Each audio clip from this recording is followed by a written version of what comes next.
Hello B.Ed students, I am here with the video Contemporary India and Education paper 2, right? Paper 2 में unit 1 में करा चुकी हूँ. Unit 2 का मैं एक पार्ट करा चुकी हूँ जिसमें मैंने मकौले मिनट और उस सब के बारे में बताया है. मैं ऐसा करूंगी उसके जो लिंक्स हैं वो आपको डिस्क्रिप्शन में दे दूंगी.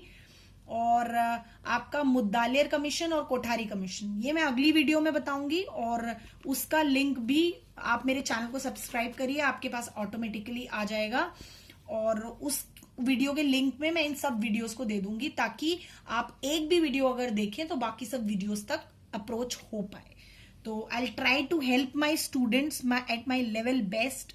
तो आज हम पढ़ते हैं NPE 1968, right? That is national policy of education 1968. Post independence में सबसे पहले आता है मुद्दालियर कमीशन, देन आता है कोठारी कमीशन. मुद्दालियर कमीशन 52 में शुरू हुआ, 53, 54 में खत्म हुआ है. कोठारी कमीशन भी 63 आई थिंक शुरू हुआ और 64 में खत्म, 66 में खत्म हुआ. 64 में शुरू हुआ, 66 में खत्म हुआ. तो पोस्ट इंडिपेंडेंस बहुत सारे कमीशन आए. उन्होंने आके क्या किया कि फाइंड आउट किया कि क्या प्रॉब्लम्स हैं एजुकेशन सिस्टम में और अपनी कुछ रिकमेंडेशंस दी और उन रिकमेंडेशंस पे काम हुआ, राइट? और कोठारी कमीशन की सबसे खराब बात यही थी कि कोठारी कमीशन की सारी चीजें फाइलों में ही रह गई, राइट? तो उसके बाद आया NPE 1968. Bearing in mind recommendation of the commission, the government of India issued in 1968 a national policy statement on education for the country, right? तो इन्होंने इसमें क्या किया, 1968 में एक पॉलिसी फ्रेमवर्क बनाया कि एजुकेशन सिस्टम अब कैसा होना चाहिए. एक और लाइन पढ़ूंगी आपके लिए बुक से. This will involve a transformation of system to relate it more closely to the life of the people. A continuous effort to expand educational opportunity, a sustained and intensive endeavor to raise the quality of education at all the stages. All the stages मतलब at primary level, at secondary level, at higher level. वो जो education system था उसको feature करना चाहते थे इस तरीके से कि वो रियल लाइफ से रिलेटेड हो. ठीक है, उन्होंने कहा जी बुकिश नॉलेज बहुत हो गई, अब रियल लाइफ से रिलेटेड फीचर होना चाहिए. तो मैं अब आपको बताती हूँ इसके मेन फीचर्स क्या थे. सबसे पहले उन्होंने कहा free and compulsory education. Education जो है वो फ्री और कंपलसरी होनी चाहिए. ये डायरेक्टिव प्रिंसिपल अंडर आर्टिकल 45 के अंडर भी आया कि 14 साल तक के बच्चे की एजुकेशन फ्री और कंपलसरी हो जानी चाहिए. उसके बाद आया status enrolments and education of teachers, sorry that is status emolument and education of teachers. इस पर भी काम होना चाहिए. सबसे पहले टीचर एजुकेशन पर काम होना चाहिए, उनका स्टेटस बढ़ाया जाना चाहिए और एमोल्यूमेंट होना चाहिए जिससे कि वो अपना 100% दे सके टीचिंग में. उसके बाद आया डेवलपमेंट ऑफ लैंग्वेज होना चाहिए. कैसे? रीजनल लैंग्वेज अलग होना चाहिए. 3 लैंग्वेज फॉर्मूला आया. 3 लैंग्वेज फॉर्मूला था कि इंस्ट्रक्शंस के लिए रीजनल लैंग्वेज को यूज करेंगे और हिंदी पढ़ाएंगे और साथ साथ इंग्लिश एक फॉरेन लैंग्वेज की तरह पढ़ाएंगे. देन आया Hindi, Sanskrit and 1 international language that you know that is English. Development of language बहुत जरूरी था क्योंकि इंडिया एक डेवलपिंग कंट्री हो रहा था 68 में. उसके बाद इसका चौथा फीचर था इक्वलाइजेशन ऑफ एजुकेशनल अपॉर्चुनिटीज. भेदभाव बहुत था, ऊंच नीच, नीची जात, ऊंची जात, ये सब बहुत ज्यादा था. तो उन्होंने कहा जी इक्वलाइजेशन होना चाहिए एजुकेशनल अपॉर्चुनिटी पे. जहां एक नेता का बच्चा पढ़ने जा सकता है वहां एक झाड़ू मारने का वाला बच्चा भी पढ़ने जाना चाहिए. इक्वलाइजेशन होना चाहिए. देन आइडेंटिफिकेशन, उनका नेक्स्ट एजेंडा था आइडेंटिफाई करो टैलेंट को. आइडेंटिफिकेशन ऑफ टैलेंट, क्योंकि इंडिया एक डेवलपिंग कंट्री था, उसे डेवलप करने के लिए टैलेंट को बाहर निकालना बहुत जरूरी था जो कहीं गांव में दबा हुआ था. देन उसके बाद इसलिए उनका एजेंडा था आइडेंटिफिकेशन ऑफ टैलेंट. देन था work experience and national services. The school and the community are plays very important role in national services, right? तो उनका एजेंडा एक ये भी था कि वर्क एक्सपीरियंस के साथ साथ जो नेशनल सर्विसेज है इसमें जाने के लिए भी बच्चों को एंकरेज किया जाए, जिसके लिए NCC वगैरह निकल के आए. देन उसके बाद science and education and research, इस पर काम होना चाहिए. साइंस एजुकेशन एंड रिसर्च, क्योंकि इसमें हमारा टेक्नोलॉजी में और साइंस एजुकेशन में हमारा देश काफी पिछड़ा होता, तो उन्होंने कहा साइंस एजुकेशन और रिसर्च पर एम्फेसिस दिया जाए. देन आया education for agriculture and industry, क्योंकि हमारा जो कंट्री है एग्रीकल्चर रिच माना जाता है और हम बहुत एक्सपोर्ट करते हैं एग्रीकल्चरल प्रोडक्ट्स को। तो उन्होंने कहा इंडस्ट्री में और एग्रीकल्चर में दोनों में बढ़ोतरी करने के लिए एजुकेशन में एग्रीकल्चर और इंडस्ट्री को सब्जेक्ट्स की तरह इन्वॉल्व करना चाहिए। देन उसके बाद आया प्रोडक्शन ऑफ बुक्स। ये बहुत इंपॉर्टेंट था क्योंकि उस टाइम पर बुक्स छपवा पाना बहुत महंगा पड़ता था, मशीन्स नहीं थी, बहुत मुश्किलें थी। तो प्रोडक्शन ऑफ बुक एक एजेंडा था। देन उसके बाद आया एग्जामिनेशन, क्योंकि रोट लर्निंग थी, रट्टा और 3 घंटे के पेपर से डिसाइड कर लिया ये बच्चा पास हो गया या ये बच्चा फेल हो गया या ये इंटेलिजेंट है। तो दिस इज एग्जामिनेशन पैटर्न बदलने की बात की गई। देन उसके बाद सेकेंडरी एजुकेशन पे काम करना बहुत जरूरी था क्योंकि तब तक फर्स्ट प्राइमरी एजुकेशन में बहुत सारे रूल्स आ चुके थे, लाइक 5 किलोमीटर एरिया में हर स्कूल होना चाहिए, हर बच्चे की रीच में एक स्कूल होना चाहिए, होना चाहिए, वो होना चाहिए। लेकिन सेकेंडरी एजुकेशन पे बहुत कम काम हुआ था। हालांकि कोठारी कमीशन जब आया, उसको इंडियन एजुकेशन कमीशन भी कहते हैं, और उन्होंने आकर ऑल लेवल्स ऑफ उस पर काम किया, ऑल लेवल्स ऑफ एजुकेशन पे काम किया। लेकिन मैंने जैसे पहले भी लेक्चर स्टार्ट करने से पहले भी कहा, एजुकेशन जो कोठारी कमीशन था उसका सबसे बड़ा प्रॉब्लम यही था कि उसका सब कुछ बुक्स में ही रह गया। उसके बाद उन्होंने कहा यूनिवर्सिटी एजुकेशन पे भी काम होना चाहिए। The number of whole time students to be admitted to the college and university department should be determined with reference to the laboratory, library and other facilities and to the strength of the staff. मतलब जो college है उसमें whole time students इतने होने चाहिए, जो laboratory, वहां का स्टाफ, लाइब्रेरी, उनको सारे इक्विपमेंट, सब चीजों की फैसिलिटी दी जा सके। उसके बाद उन्होंने बोला part time education correspondence courses निकालो, जिससे कि जो लोग काम करते करते पढ़ना चाहते हैं उनके लिए था ये, ठीक है, पार्ट टाइम कोर्सेज और कॉरेस्पॉन्डेंस। उसके बाद आया spread literacy and adult education. ये भी बहुत जरूरी था, ये पढ़ के ही आपको समझ में आ रहा होगा। 90s के बच्चे तो ये बहुत अच्छे से समझ जाते हैं क्योंकि उनके टाइम पर एक एडल्ट एजुकेशन एक बड़ा अभियान सा चलाया गया। नाइट स्कूल्स होते थे, लोग पढ़ने जाते थे, आजकल वो इतना कॉमन नहीं है। तो spread of literacy in adult education करना चाहते थे क्योंकि वो टाइम उनका निकल चुका था लोगों का पढ़ने का, और अब पढ़ाने के लिए जागृति हो रही थी। तो चाहते थे कि एडल्ट स्कूल स्पेशल्स निकाले जाए ताकि सब लिटरेट हो पाए। उसके बाद गेम्स एंड स्पोर्ट्स, ये बहुत इंपॉर्टेंट था क्योंकि स्कूल्स में गेम्स को और स्पोर्ट्स को एक्स्ट्रा कैरिकुलर एक्टिविटी कहा जाता था, तो धीरे धीरे वो को कैरिकुलर एक्टिविटी के अंडर आया। देन एजुकेशन ऑफ माइनॉरिटीज, जैसे मैंने बताया बहुत भेदभाव था, बहुत कुछ था, इक्वलाइजेशन करना था, तो एजुकेशन ऑफ माइनॉरिटीज एक अलग से एजेंडा था। देन उसके बाद द एजुकेशनल स्ट्रक्चर, हमारे यहाँ का जो एजुकेशनल स्ट्रक्चर है वो तब डिसाइड हुआ, दैट इज 10 + 2 + 3, यानी 10 साल 10th क्लास तक पूरे सारे सब्जेक्ट्स पढ़ेंगे, फिर +2 यानी आप हायर एजुकेशन में आते थे वो +2, और उसके बाद +3 यानी ग्रेजुएशन, राइट। उसके बाद इससे कुछ रिलेट करती एजुकेशन पॉलिसी 86 भी है, वो राजीव गांधी जी लाए थे। आप उसके फीचर्स भी बुक में अवेलेबल हैं, अगर आप वो भी ऑलमोस्ट सेम है। उसमें कुछ SCRT है, वर्क्स एक्सपीरियंस, वोकेशनलाइजेशन जैसी बातें की गई है। मेन फीचर्स यही हैं 68 के। देन उसके बाद इंपॉर्टेंट है इसमें curriculum framework, national curriculum framework 2005। आप मेरे इस डायग्राम कह सकते हैं, आप इससे समझ सकते हैं, नेशनल कैरिकुलम फ्रेमवर्क 2005। ये बहुत इंपॉर्टेंट है, क्योंकि हम आज भी इसको यूज करते हैं, नेशनल कैरिकुलम फ्रेमवर्क 2005 को। इसका सबसे पहले गाइडिंग प्रिंसिपल समझिए। गाइडिंग प्रिंसिपल ऑफ NCF 2005 क्या था? एक तो टोटलिटी ऑफ एक्सपीरियंस होना चाहिए। टोटलिटी ऑफ एक्सपीरियंस मतलब हर चीज का, राइट, ये नहीं मैथ्स का है, सिर्फ इंग्लिश का नहीं है। टोटलिटी ऑफ एक्सपीरियंस है ना, हर चीज का एक्सपीरियंस। उसके बाद, और मैथ्स इंग्लिश की बात अगर करूं तो स्पोर्ट्स, आर्ट, क्राफ्ट, हर चीज का टोटलिटी ऑफ एक्सपीरियंस। देन उसके बाद वेराइटी एंड इलास्टिसिटी, जो हमारा करिकुलम है उसमें वेराइटी होनी चाहिए और इलास्टिसिटी होनी चाहिए। आजकल है ना, मैथ्स को हमने 10th क्लास में 2 ऑप्शंस में डिवाइड कर दिया है, बेसिक एंड स्टैंडर्ड, राइट। जो बच्चे स्टैंडर्ड नहीं कर सकते वो बेसिक कर लो, लेकिन आगे मैथ्स नहीं पढ़ पाओगे। There is a question mark with a, मतलब क्वेश्चन मार्क नहीं कहूंगी, देयर इज अ ऑप्शन कहूंगी। आपके लिए एक ऑप्शन है, अगर आप आगे मैथ्स नहीं पढ़ना चाहते हो तो 10th में भी आसान वाली पढ़ सकते हो, राइट। तो this is come under the elasticity of या फ्लेक्सिबिलिटी ऑफ कैरिकुलम। देन उसके बाद आता है रिलेशन विद कम्युनिटी लाइफ। इसका गाइडिंग प्रिंसिपल ये था कि जो हमारी पढ़ाई है, जो हमारा कैरिकुलम है, उसका कम्युनिटी लाइफ से रिलेशन होना चाहिए। अगर नहीं है तो आप अपनी जो पढ़ाई है उसको लाइफ में रिफ्लेक्ट नहीं कर सकते, राइट। उसके बाद है इंटर रिलेशन ऑफ सब्जेक्ट्स, जो सब्जेक्ट्स हैं वो इंटर रिलेटेड होने चाहिए। ये नहीं कि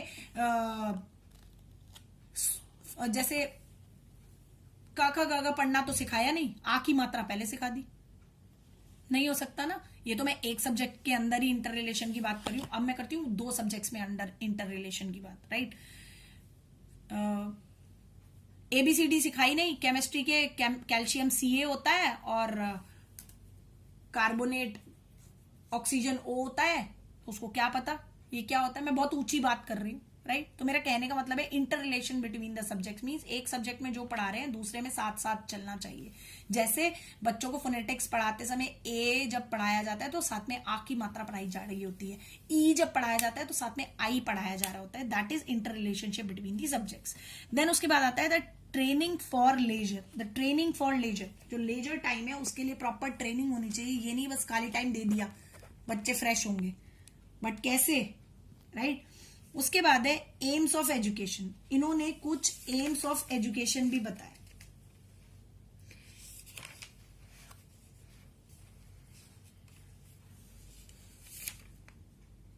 एम्स ऑफ एजुकेशन क्या थे?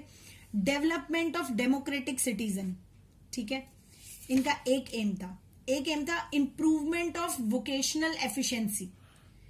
तीसरा एम था डेवलपमेंट ऑफ पर्सनैलिटी एंड चौथा था डेवलपमेंट ऑफ क्वालिटी लीडरशिप। मैंने लिखी नहीं है इसलिए एक बार और रिपीट करूंगी ताकि आप लिख पाए। इसमें था एम्स क्या थे? Development of democratic citizen, improvement of vocational efficiency, development of personality and development of quality leadership. नाम से क्लियर है, राइट।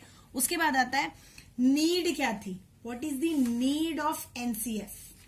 क्या जरूरत थी एनसीएफ की? Need of curriculum framework. Need ये थी भाई, एक तो सारी कंट्री में एक जैसा करिकुलम चले, राइट, और जब मतलब we are one with the country, है ना, वन विद द कंट्री बताना चाहते थे। एंड इसकी नीड थी जो education for employment, new pattern आए और एजुकेशन इस तरीके की हो जहां से एम्प्लॉयमेंट मिल सके, राइट। उसके बाद है रेजिंग स्टैंडर्ड एजुकेशन, जो एजुकेशन का स्टैंडर्ड है वो रेज करना। और उसके बाद है इनका एक और था then speculation at appropriate time. The new pattern provides reasonable opportunity time to the student to take decision about the particular stream to be studied. 10 साल दिए ना, 10 साल पढ़ो, उसके बाद डिसाइड करो क्या लेना है, राइट। सो बोर्ड्स के जो एग्जाम थे पहले 5th में होता था, 8th में होता था, 10th में होता था, उन्होंने पहले 10th में कर दिया कि अब 10वीं में एक बार ऑल ओवर लेवल पे इसको जज किया जाएगा। देन आता है एरियाज, किस किस एरिया में इन्होंने काम किया? इन्होंने काम किया language education, mathematics, science, social science, art education, health and physical education, work education, education for piece education. उसके बाद curriculum sites and learning resources, right. ये कुछ एरियाज थे जिन पे नेशनल करिकुलम फ्रेमवर्क ने काम किया। लैंग्वेज एजुकेशन पे जैसे मैंने स्टार्टिंग में भी बताया, एजुकेशन लैंग्वेज में मदर टंग में इंस्ट्रक्शन होनी चाहिए और उसके बाद फॉरेन लैंग्वेज पढ़ाई जानी चाहिए और हिंदी पढ़ाई जानी चाहिए। देन उसके बाद मैथमेटिक्स पे इन्होंने काम किया। जो मैथमेटिक्स है वो वैल्यू बेस्ड होना चाहिए और स्टूडेंट उससे अपनी डेली लाइफ में रिफ्लेक्ट कर पाए, इस तरीके से होना चाहिए। साइंस में उन्होंने कहा they are teaching science be recasted so that it enables the student यानी children to examine and analyse everyday experiences, रोजमर्रा के अपने एक्सपीरियंसेस को वो कर पाए। सोशल साइंस में हिस्ट्री, ज्योग्राफी, पॉलिटिकल साइंस और इकोनॉमिक्स को इंक्लूड किया गया।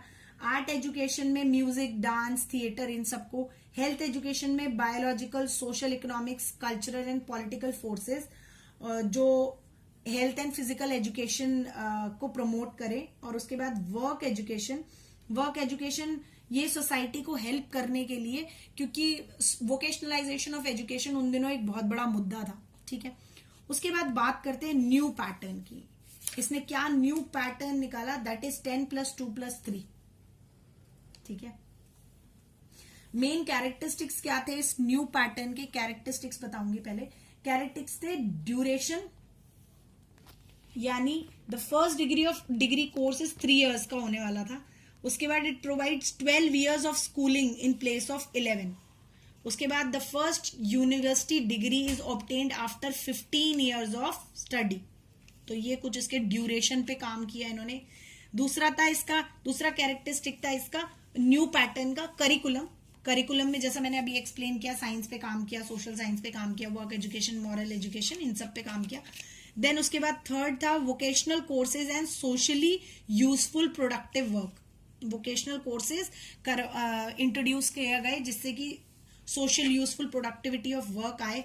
और स्पेशलाइजेशन आफ्टर 10th, जैसे मैंने अभी बताया सारे बोर्ड एग्जाम्स को कम करके डायरेक्टली आफ्टर 10th। देन उसके बाद reducing of pressure at the universities, university level पे बच्चों को प्रेशर डाला जाएगा वो कम किया गया। Raising the standard of education, जो एजुकेशन का स्टैंडर्ड था वो बढ़ाया गया। इसके न्यू पैटर्न के कुछ मेरिट्स थे, और मेरिट्स यही थे जो स्ट्रेंथनिंग ऑफ नेशनल यूनिटी को स्ट्रेंथन करना था, क्योंकि सारे पूरे देश में एक जैसा एजुकेशन सिस्टम लागू करने की बात हो रही थी। फिर आता है इंटरस्टेट एडजस्टमेंट पॉसिबल थी। उसके बाद एजुकेशन फॉर एम्प्लॉयमेंट, बिल्कुल हम एजुकेशन एम्प्लॉयमेंट के लिए कर रहे थे, वोकेशनलाइजेशन ऑफ एजुकेशन हो रहा था। फिफ्थ था implementation of national programme of school improvement, एक इम्प्लीमेंट हुआ प्रोग्राम जिसमें स्कूल का इम्प्रूवमेंट करना था, एजुकेशन सिस्टम का इम्प्रूवमेंट करना था। Upgrading for the first degree courses को अपग्रेड किया गया, 15 साल के बाद डिग्री कोर्स मिलने लगे।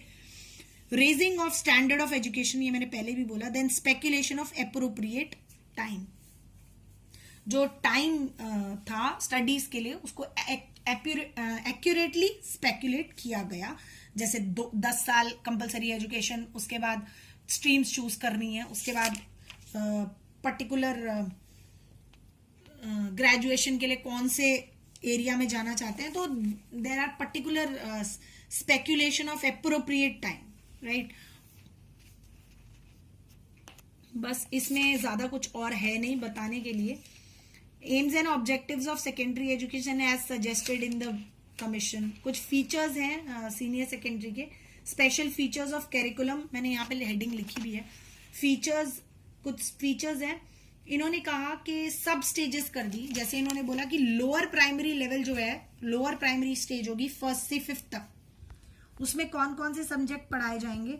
1 language that is mother tongue और the regional language, mathematics, study of environment, creative activities, work experience, social service and health education. ये 1st to 5th के लिए बताया गया। आप साथ साथ नोट्स बना लीजिए। उसके बाद सेकेंड हायर सेकेंडरी स्टेजेस, मैं आपको बुक में से दिखा देती हूँ, ज्यादा अच्छा रहेगा आपके लिए। सेकेंड रहा हायर प्राइमरी स्टेज के लिए क्लास 6 to 8, जिसमें उन्होंने कहा 2 लैंग्वेज होनी चाहिए, राइट, और mathematics, science, history, geography, civics and art. उसके बाद आता है lower secondary stage that is 9th and 10th, common curriculum होना चाहिए। 3 लैंग्वेजेस बता दी उन्होंने, mathematics, science, history, geography, civics, art, work experience and social services, physical education and moral and spiritual values also we want to inculcate. जैसे मैंने बोला holistic development की बात करते हैं, एवरी एरिया बार बार वर्ड यूज करते हैं, that means this one, right.